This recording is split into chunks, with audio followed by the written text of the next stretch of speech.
خواتین و حضرات، انفیکشن کنٹرول سوسائٹی آپ کی صحت کے بارے میں آپ کی آگاہی کے لیے مختلف مضامین پیش کرتی ہے۔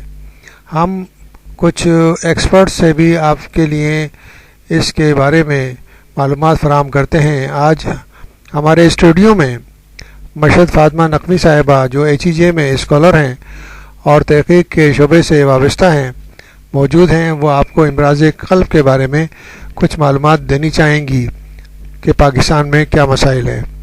مشہد فاطمہ نقوی صاحبہ۔ امراض قلب اور پاکستان۔ امراض قلب جن میں سر فہرست حملہ قلب یا ہارٹ اٹیک ہوتا ہے۔ دنیا بھر میں اموات کا سب سے بڑا سبب یہی ہے۔ آج سے کچھ عرصے قبل امراض قلب، خصوصاً حملہ قلب یا ہارٹ اٹیک کو عمرہ اور رؤسا کا مرض سمجھا جاتا تھا، اور یہ خیال کیا جاتا تھا کہ یہ لوگ جوانی میں عیاشی کرتے ہیں، اس لیے بڑھاپے میں امراض قلب کا شکار ہو جاتے ہیں۔ لیکن آج کل کے دور میں اگر اپنے ارد گرد نظر دوڑائی جائے تو یہ مرض آبادی کے تمام طبقوں میں پھیلتا ہوا نظر آتا ہے، اور جوان افراد بھی اس کی لپیٹ میں آتے چلے جا رہے ہیں۔ عالمی یوم قلب پوری دنیا میں ہر سال ستمبر کے آخری اتوار کو منایا جاتا ہے۔ یہ دن منانے کا مقصد یہ ہے کہ عوام الناس میں دل کے امراض کے متعلق معلومات فراہم کی جائے، جن کی روشنی میں عوام حملہ قلب اور بلڈ پریشر کے امراض کو قابو پانے میں کامیاب ہو سکیں۔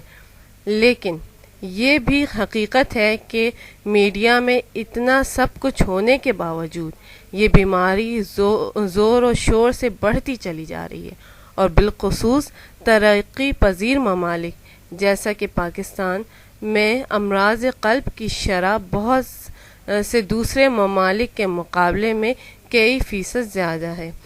عالمی ادارہ صحت اور عالمی انجمن قلب ورلڈ ہیلتھ ہارٹ فیڈریشن کے مطابق اس خطے پاکستان، بنگلہ دیش، انڈیا وغیرہ میں امراض قلب نے ایک وبا کی صورت اختیار کر لی ہے، اور ماہرین کے مطابق آئندہ برسوں میں ان کی شرح اور شدت میں اضافہ ہوگا۔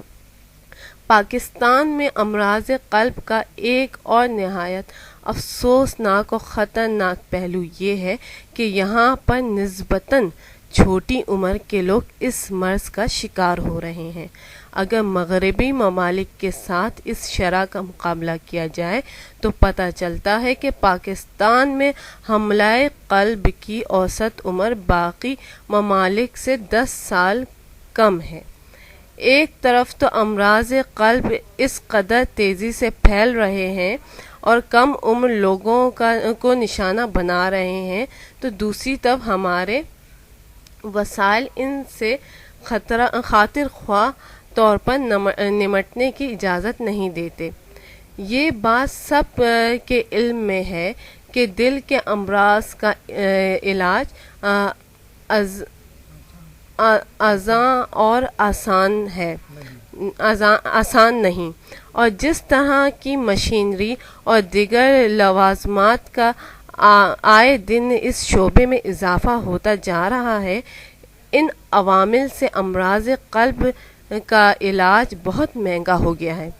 یہی وجہ ہے کہ ہزاروں بلکہ لاکھوں مریض مناسب علاج نہ ہونے کی وجہ سے اپنی قیمتی زندگیوں سے محروم ہو رہے ہیں، یا پھر دوسری طرف ایک نہایت ہی کمتر زندگی گزارنے پر مجبور ہے۔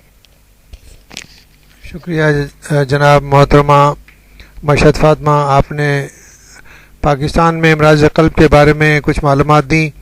اس مضمون کا پہلا حصہ آپ کی خدمت میں پیش کیا، اس کے بعد دوسرا حصہ مزید آپ کی خدمت میں اور سماعت کے لیے پیش کیا جائے گا۔